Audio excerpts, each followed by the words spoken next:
We are a river city, a bold city, the First Coast, a place to create and to belong.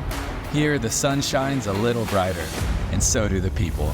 We share a love for our region, a pride for Jacks, and a passion for the beautiful game, dedicated to giving everyone a sporting chance. Together, we will elevate soccer and sport in our community by lifting every voice. We are Sporting Club Jacksonville. We are Sporting Jacks.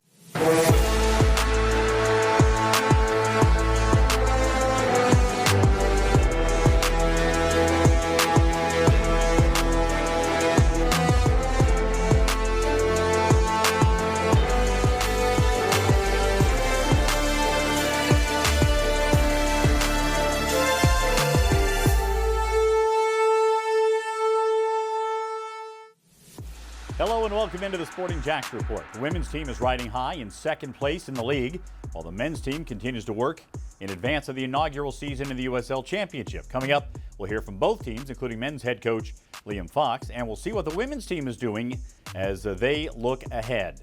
Plus, the World Cup draw, how does it shake out for the U.S.? Well, let's start with some fresh news from the league. The date and opponent for Sporting Jacks' home opener in the USL Championship has been set. And here it is. Now we know March the 7th, 2026 marks the official return of pro soccer on the men's side to Jacksonville. Sporting Jacks will host Hartford Athletic at Hodges Stadium on March the 7th. Time to be announced.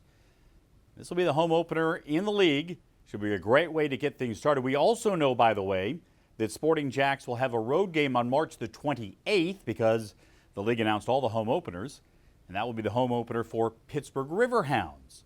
So, the defending champs will have their home opener as Sporting Jacks plays in Pittsburgh for the first time 3 weeks after this game. But mark your calendars. We'll have the rest of the schedule coming up in just days. All right, as we continue on, the third time this season, Sporting Jacks was facing their in-state rivals, the Tampa Bay Sun. Sporting Jacks has not lost to the defending champs this season. So let's get to the highlights presented by Honda of the Avenues. And we go to it a rainy day and evening in Tampa Bay. The Sporting Jacks dealt with it very well. Early stages, the ball gets pinged around. And then watch Sophia Bowman drill this one for a goal. Sporting Jacks was up 1-0 at that point. This made it 2-0 and the celebration was on. Take another look at Bowman's strike here. During the game, Bowman ran 10 miles and scored there. The first goal, let's go back on the rewind here. Bailey DeSmit able to get this one out wide off of the carom. Tampa Bay doesn't close her down. Bailey can absolutely drill it. Watch this one just inside the box. Hits the crossbar, the ground, the post, and goes in. Those are the two goals for Sporting Jacks in the first half. We showed it to you in opposite order. That's okay. Take a look at, though, again, DeSmit's second goal of the season. Then, later, second half, 76th minute, Meg Hughes the cross. Paige Kenton comes in with a courageous header. Goal in a fourth straight game and the sixth goal of the season for Kenton. Sporting Jacks up 3-0. They were weatherproof in Tampa. Watch this move by Hughes to create some space, and you see all the raindrops on the camera. Not much to do for Caitlin Parks. Couple of saves in the closing moments. Sporting Jacks with the victory 3-0 over Tampa Bay. Here are the numbers. The real surprising numbers of possession. Felt like Sporting Jacks had most of the ball, but Tampa Bay didn't do a whole lot with it, despite the fact they created a lot of shots. Only 3 of 16 shots on target for Tampa Bay. Sporting Jacks converted 3 of 7 shots on target in the game. They are now 2 wins and a draw in 3 matches against Tampa Bay Sun. We now welcome in Becky Burley. Becky, 3 straight clean sheet victories for Sporting Jacks. Now this one was without the league's leading goal scorer, Ashlyn Puerta, who's recovering from an injury. Really impressive work by Sporting Jacks. And impressive given the conditions, because it was a monsoon during that game, especially in the second half. And to be able to play the way that Sporting Jacks wants to play and to pull off a 3-0 win in away, that's a pretty impressive result. Well, we saw 3 proper goals by 3 different players. This team seems to have the attitude that they're going to attack, and they've done that all year. But now they've found such a good balance between attack and defend. That's the most impressive thing to me is I think they had a huge emphasis on defending and especially team defending. And I think the team has very much taken that to heart, and it shows. It shows on the field. They've done a great job of counter pressing. They've done a great job of just not allowing that many opportunities, which has led to some clean sheets. Well, the college soccer season is now concluded. Florida State winning a 5th championship. Last year, we saw a number of college players come into the league in January and make a difference. Is it going to be harder for those players to make an impact in the league this year after another year for the league to develop? Yeah, I think every year that this league exists, it's going to be more and more difficult. Anytime you take a jump, I think there is something to be said for that transition. But this league is getting better rapidly, and I think part of that is due to the college players that have entered this league. But when you start stacking a college player against somebody who's had 2 or maybe 3 at this next year, like years of experience on someone, it makes a difference. Becky, thank you. We check out the Gainbridge Super League standings brought to you by Price.com, the official e-commerce savings and cashback partner of Sporting Jacks. And look at that. Sporting Jacks, second place in the table, 1 point behind league-leading Lexington, who has not lost a game this year, by the way. But if things fall their way, Sporting Jacks could potentially jump to the top spot in the league this week if they take care of business and if they get a little help as well along the way. The team was back on the training pitch this week, going from the rain in Tampa to the cold in Jacksonville. But with just 2 more matches remaining in the first half of the season, the team is focused on finishing strong. This week, Sporting Jacks was elevated to the top spot in the Gainbridge Super League power rankings on the strength of the 3-game winning streak. But there's more to do. Sporting Jacks right now, though, in a terrific position. Yeah, I think Fort Lauderdale, out of all the teams, loves getting revenge. They're not an easy team to just win back-to-back. So in order for us to win, I think we just need to execute our game plan and score a lot of goals and score first and early. The gaffer always says it's hardest to come and beat a team the second time round. So that's been our motto for both the Tampa game and this game, and then I guess Tampa again. But yeah, so we're just making sure we're not getting complacent, focusing on what we can do better, and hopefully we can bring the 3 points home again. Yeah, we talked about that because that is their revenge game for them, and I know that it's not going to be an easy one. They might change some things, they might change personnel, they might change maybe formation, so we just got to be ready for those changes and adjust accordingly. Well, now on to today's opponent, what we expect to see here on Youth Sports Night against Fort Lauderdale United. The Goals to Gridiron weekend is going right now. Not too late to get a piece of that. You can have a youth clinic hosted by Sporting Jacks, plus tickets to both tonight's game and to the game against the New York Jets for the Jaguars tomorrow. And you get an exclusive commemorative scarf as well. Just register now at sportingjacks.com/GTG.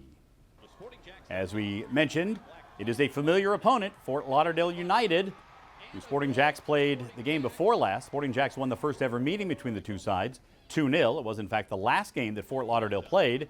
They've been off the past 2 weeks, first for Thanksgiving and then off last weekend. You would expect that Fort Lauderdale would be very motivated.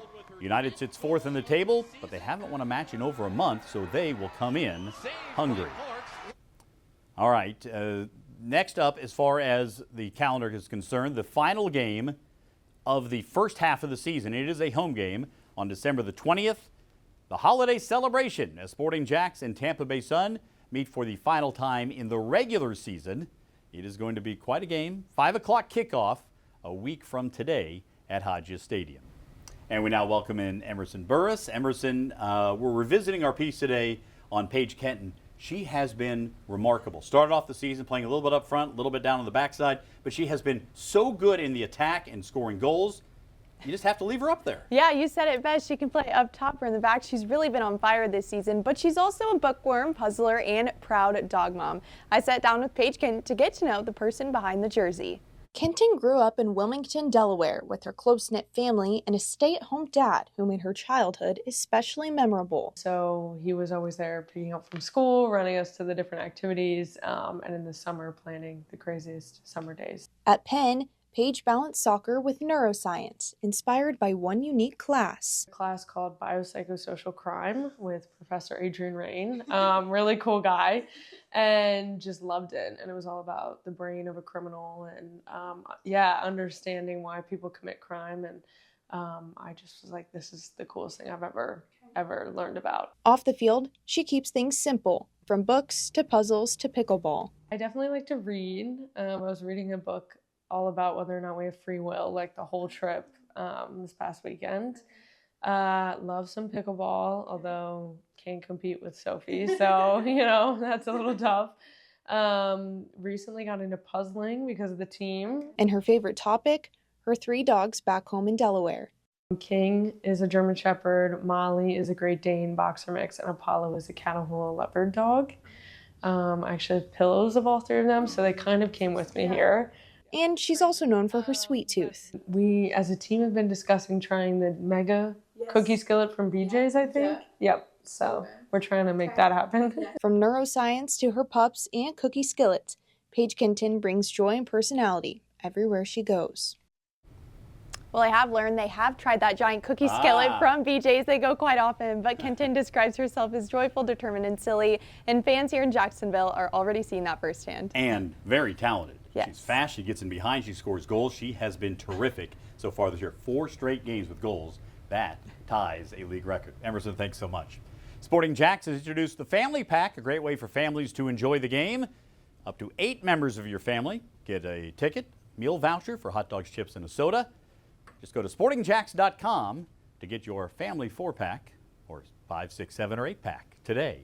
Still to come, Mauricio Ruiz joins us to take a closer look at the World Cup draw and what it means for the United States. That's next as the Sporting Jacks report rolls on. Every game of the Gainbridge Super League can be seen streaming on Peacock. Home matches can be seen on Channel 4, CW17, or right here on the stations of First Coast News. Well, you see it there, just 179 days until the kickoff to the World Cup in June in the United States, Canada, and Mexico. Let's welcome in Mauricio Ruiz now to discuss the World Cup draw. Mal, let's take a look at the draw for the United States. The U.S. will be in a group with Paraguay, Australia, and then either Turkey, Kosovo, Romania, or Slovakia. What do you think of the draw for the United States? Is this a hard group, easy, something in between?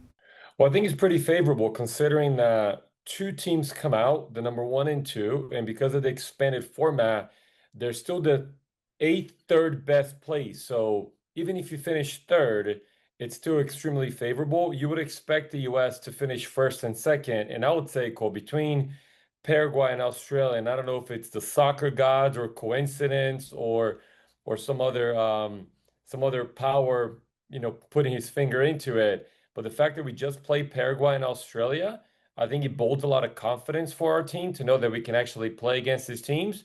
But if in fact it's Turkey, I think they become a bit of the wild card in it, because even though they're not having a good international campaign, Turkey traditionally does very well in the World Cup. So if Turkey's in this group, I would actually say that they might be our toughest opponent.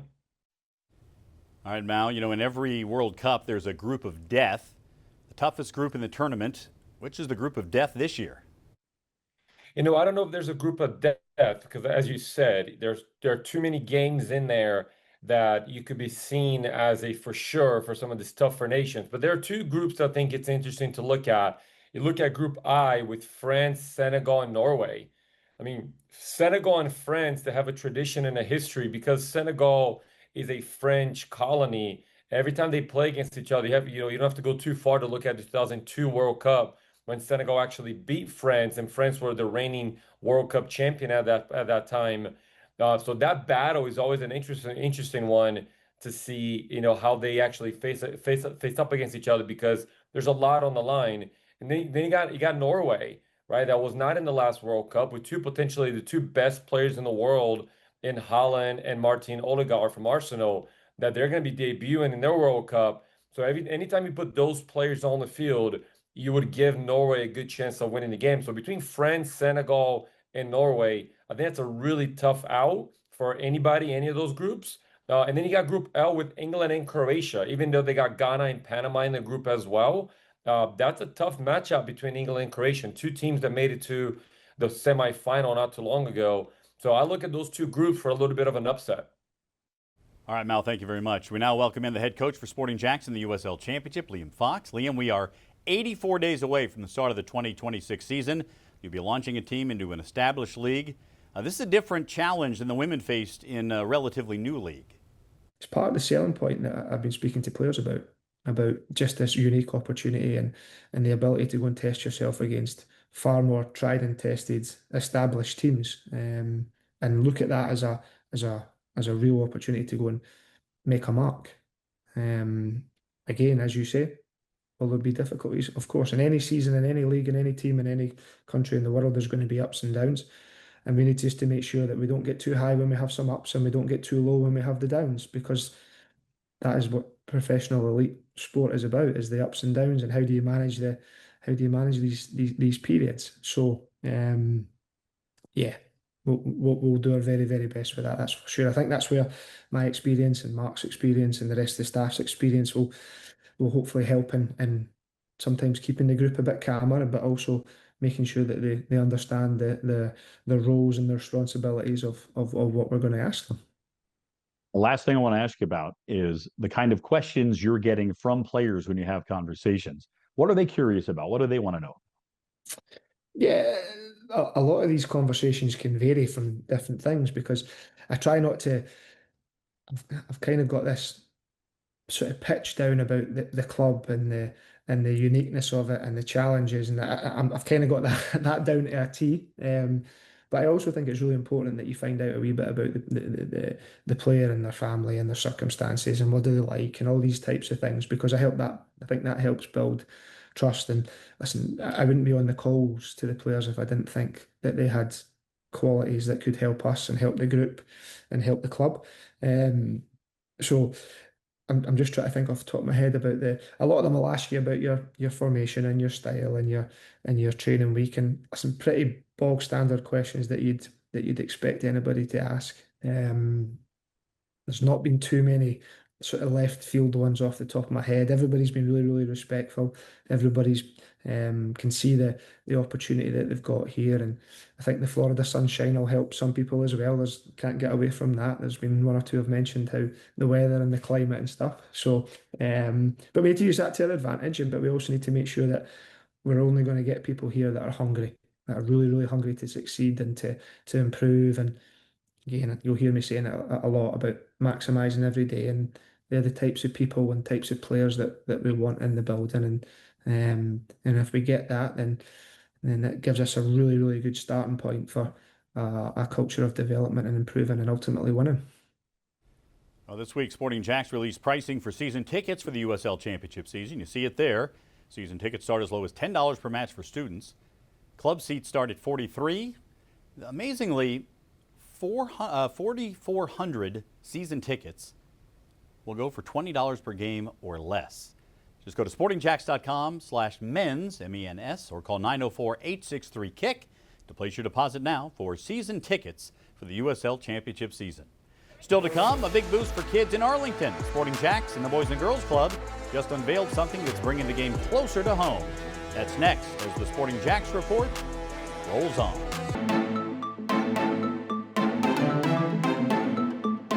The inaugural Sporting Jacks kit has been unveiled, and now you can order your own. Use the QR code on your screen. Hey, great to stock up for the holidays. Go to sportingjacks.com/shop, where you can see things like this available for the holidays just in time.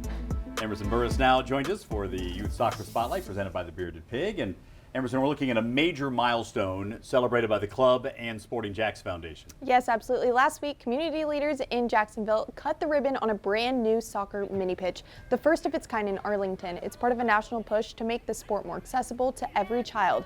I went out to the Baxter E. Luther Boys and Girls Club to see what this new space means for the neighborhood. The Sporting Jacks Foundation joined forces with the Boys and Girls Club of Northeast Florida, Gamebridge, and the Gamebridge Super League to open a new soccer mini pitch in Arlington. Leaders gathered today at the Baxter E. Luther Boys and Girls Club to celebrate the launch, complete the ribbon cutting, and the pro-grade pitch features built-in goals, seating, fencing, and lighting, giving kids a safe and high-quality place to play.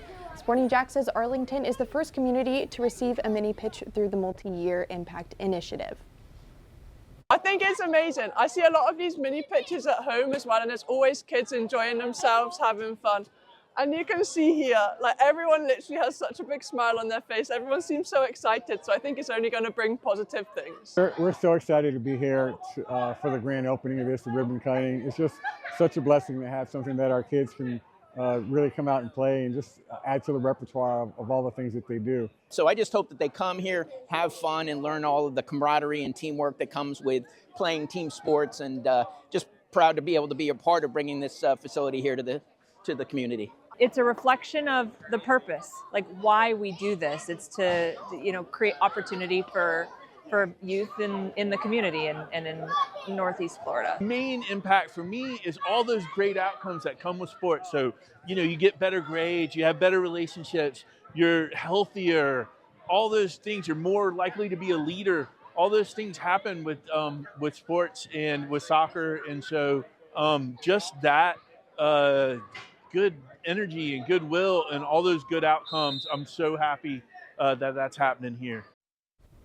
Sporting Jacks and Cambridge say this is just the beginning, with plans to expand the mini pitch project into more neighborhoods in the coming years. Oh, those kids are already having a great time there. Emerson, thanks so much.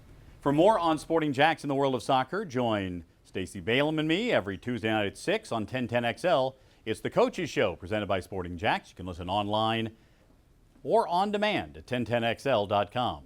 And be sure to join Mauricio, Becky, Emerson, and me every Thursday night at 6. It's the Sporting Jacks Soccer Hour on AM 930, Fox Sports Radio Jacksonville, or the iHeart app. Still to come, Mauricio rejoins me. We'll take a closer look at the Premier League. That's next as the Sporting Jacks Report rolls on.